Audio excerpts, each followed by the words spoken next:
आज आपके लिए एक प्रेरणादायक कहानी लेकर उपस्थित हुआ हूँ। कहानी का शीर्षक है जैसा अन्न वैसा मन। एक बार एक ऋषि ने सोचा कि लोग गंगा में पाप धोने जाते हैं तो इसका मतलब हुआ कि सारे पाप गंगा में समा गए और गंगा भी पापी हो गई।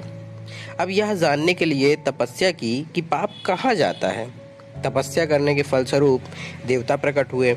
ऋषि ने पूछा कि भगवान, जो पाप गंगा में धोया जाता है वह पाप कहाँ जाता है।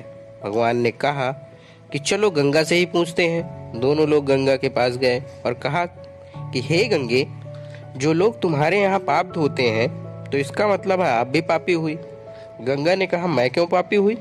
मैं तो सारे पापों को ले जाकर समुद्र को अर्पित कर देती हूँ। अब वे लोग समुद्र के पास गए। हे सागर, गंगा जो पाप आपको अर्पित कर देती है तो इसका मतलब आप भी पापी हुए। समुद्र ने कहा, मैं क्यों पापी हुआ? मैं तो सारे पापों को लेकर भाप बनाकर बादल बना देता हूँ।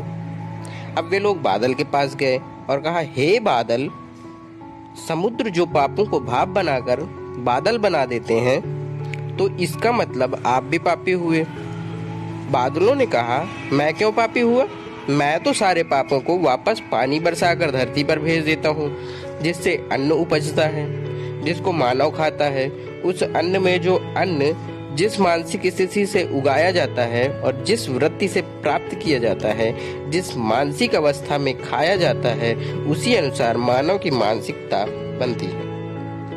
अन्न को जिस वृत्ति अर्थात कमाई से प्राप्त किया जाता है और जिस मानसिक अवस्था में खाया जाता है, वैसे ही विचार मानव के बनते जाते हैं। इसीलिए सदैव भोजन सिमरन और शांत अवस्था में करना चाहिए।